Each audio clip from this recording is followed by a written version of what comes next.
Olá a todos, aqui quem fala mais uma vez é o mestre nacional Wesley Silva. Nós continuaremos nossa playlist das 110 jogadas mais fantásticas da história do xadrez. Nós iremos agora para a nossa jogada fantástica número 92, com as brancas Gösta Stoltz, fortíssimo jogador sueco, com as negras Steiner. Nós estamos no Interzonal de Estocolmo, quarta rodada. O ano é 1952. Essa posição que nós estamos vendo vem de uma abertura inglesa. As brancas têm vantagem de espaço no centro. O rei já está rocado e se encontra um pouco mais seguro porque tem mais peças em volta. As negras têm algumas debilidades nas diagonais negras que vão de A1 até H8. E pensando nisso, que Gösta Stoltz joga o lance cavalo D5, começando a atacar a posição negra. Dama D8 foi jogado porque estava atacando o peão de C7. Bispo B2 ocupando a diagonal que vai até o rei.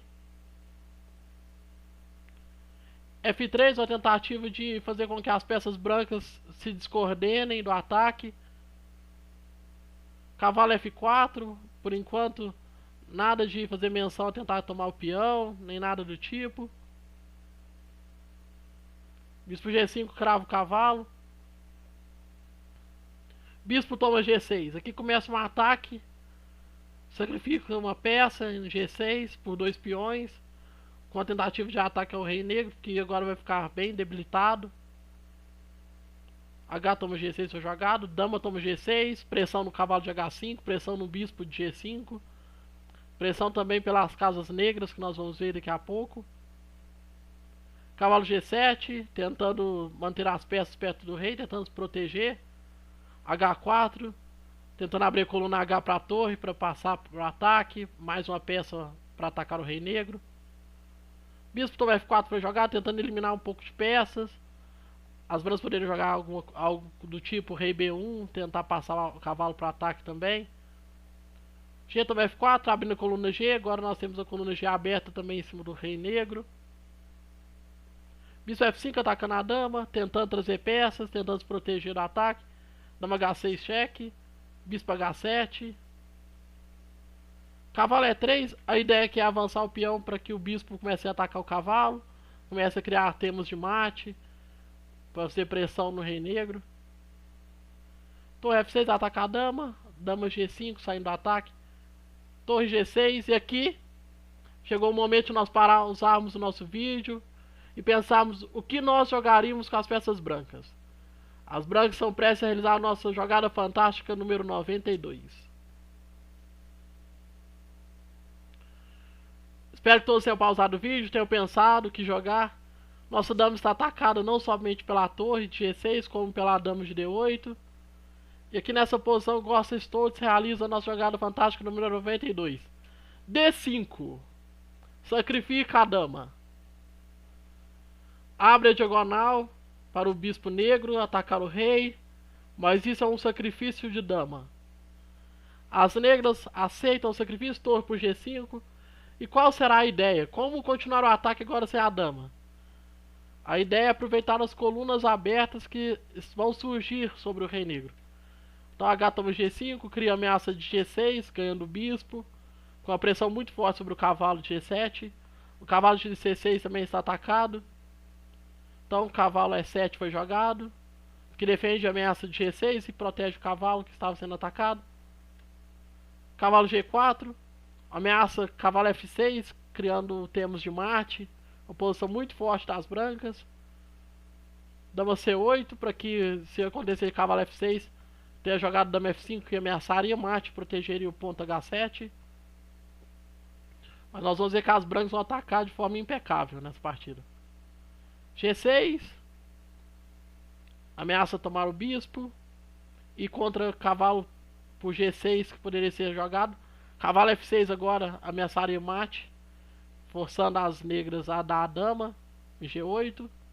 Então aqui, dama toma G4, sacrificou o cavalo, mas vai tomar 2 peças em troca do cavalo. Então torre por H7 cheque, rei G8, torre por G7 cheque. O ataque ao rei negro continua. Agora a torre já está na 7, atacando o rei negro com cheques. Rei F8, Torre F7 cheque. Vai ganhar o cavalo negro também, esse ataque. Rei E8. Torre E1. Isso garante que as negras vão perder o cavalo de E7.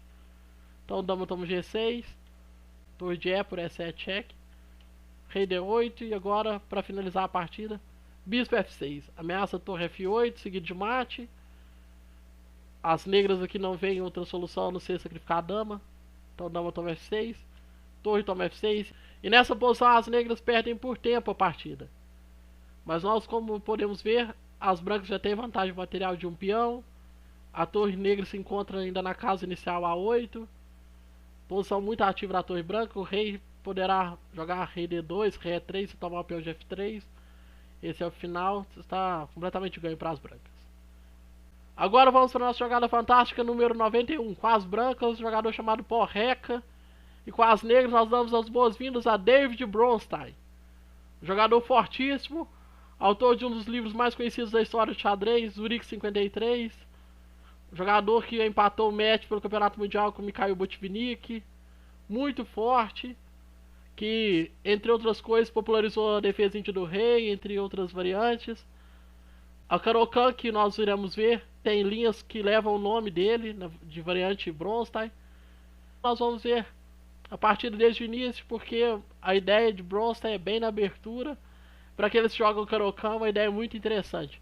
Não somente interessante, como fantástica. Nossa jogada fantástica, número 91. Então as brancas jogam E4. David Bronstein joga a defesa Caro-Kann, tira por muitos como muito sólida. C6 então foi jogado, D4, D5. Cavalo C3, a variante principal da Caro-Kann.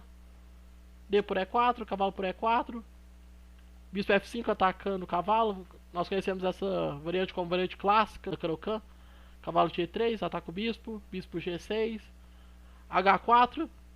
Criando a ameaça de H5, que ganharia o bispo. Então nós não podemos deixar esse bispo aqui sem proteção. Sem fazer nada contra essa ameaça de H5. Então ele joga H6. Cavalo H3 com a ideia de cavalo F4 atacando o bispo. Bispo H7 já sai antes que venha cavalo F4. As negras já protegem o bispo em H7. Bispo C4 pressionando o ponto F7. Desenvolvendo o bispo na diagonal que vai ficar muito boa para as brancas. Cavalo F6 desenvolve uma peça. Cavalo F4 era uma ideia temática do cavalo H3 jogar cavalo F4. Cavalo de BD7. Roque. Dama C7. Torre A1 ocupando a coluna aberta. E aqui nós vamos ver a nossa jogada fantástica número 91. As brancas estão ameaçando o ponto F7, o ponto E6. Ideias de um possível sacrifício, tanto em F7 como em E6, muitas vezes são jogados em posições desse tipo. Então, para aqueles que jogam Caro-Kann, essa é uma ideia fantástica para vocês terem em mente. Então, jogam as pretas. O que vocês fariam com as peças negras?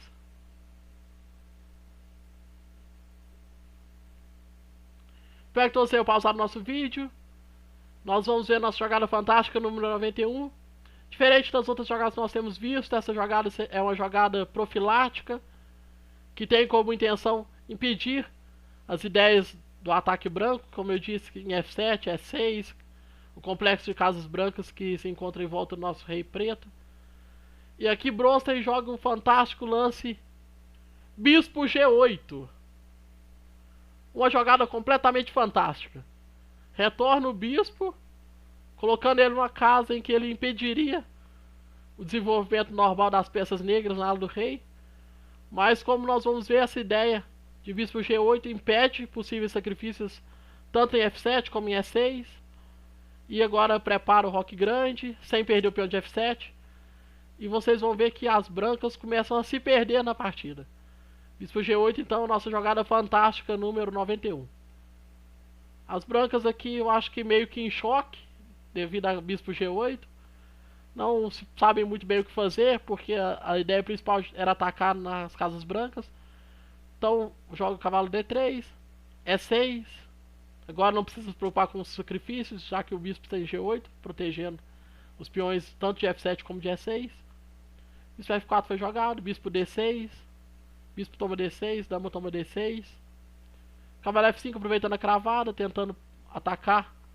Mas como nós já vimos, Bronstein sabia muito bem que se defender, então ele joga o lance dama F8, que defende o ponto G7. Dama F3, roque, agora tá ameaçando tomar o cavalo de F5. Cavalo G3, bispo H7, agora o bispo já fez um papel fundamental na casa G8, agora ele retorna para o jogo. A4 tentando um ataque na ala da dama. Bispo toma D3. Esse bispo aí que foi crucial na defesa, agora é trocado pelo cavalo no D3. Bispo toma D3, dama D6, A5, A6, torre A3, passa na torre para o ataque. G5 contra-ataque na ala do rei. Nós vamos ver que as negras vão contra-atacar mais rapidamente que as brancas. Então H5 foi jogado, tentando manter a ala fechada. Dama F4, trocando as damas. Dama E2, rei C7. O rei se encontra melhor nas casas negras que nas casas brancas. E agora também havia ameaça de bispo tomar A6. C3, torre de HE8. Nós podemos ver como as peças negras se encontram melhor posicionadas que as peças brancas. A torre branca de A3 não faz muita coisa. O cavalo em G3 também não está bem posicionado, porque está defendendo o peão de H5. E as peças negras têm a dama ativa, ou possível ruptura em E5. As duas torres centralizadas, o rei se encontra bem seguro. Então o cavalo E4 foi jogado. Cavalo toma E4, dama toma E4, dama toma E4, bispo toma E4. Cavalo F6, pressionando o bispo. Bispo F3, G4. Agora as peças negras vão ganhar o peão de H5. Torre G8 defendendo o peão de G4 para poder tomar em H5 sem perder o peão. Torre E5, torre D5, torre A4, torre G5, pressão no peão de H5. Agora o peão vai cair, inevitavelmente. B3, torre por E5, D por E5, cavalo D7, pressão também no peão de E5. Bispo D1, cavalo toma E5. Começa a cair a posição branca. Torre por H5. Agora são dois peões a mais na posição. Bispo toma G4. Cavalo toma G4. Torre toma G4. Torre toma A5. Vantagem material já decisiva. Torre G7. Torre F5. G4. Torre F6. Rei G2. Rei D6. Rei G3. E5. Torre G8. Rei D5. E nessa posição as brancas abandonam a partida. Vantagem decisiva de material. O rei negro se encontra muito mais ativo. A torre negra se encontra muito mais ativa. E tudo graças àquele bispo G8 que impediu os planos brancos na abertura.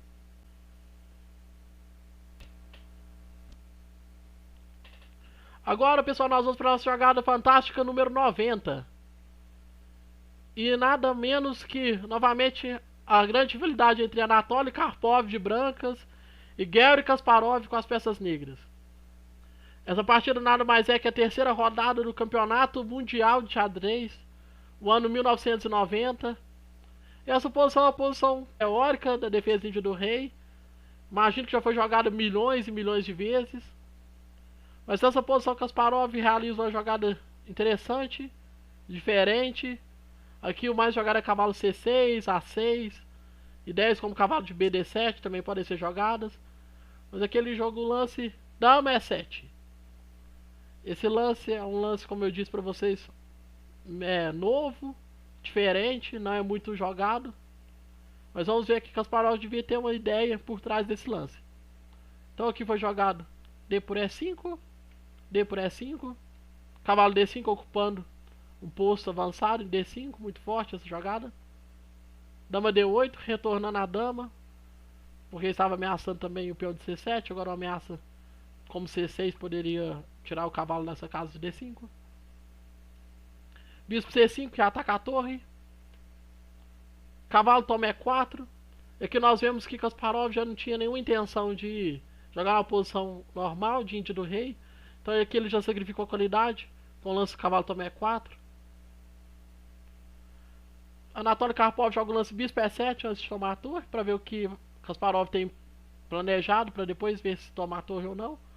Imagino que após cair numa preparação teórica, ele não se sentia muito confiante em jogar o bispo toma F8 imediatamente. Então dama D7 foi jogado. E agora se ele toma, bispo toma F8, rei toma F8, Dama C2, que ataca o cavalo de E4. Cavalo C5.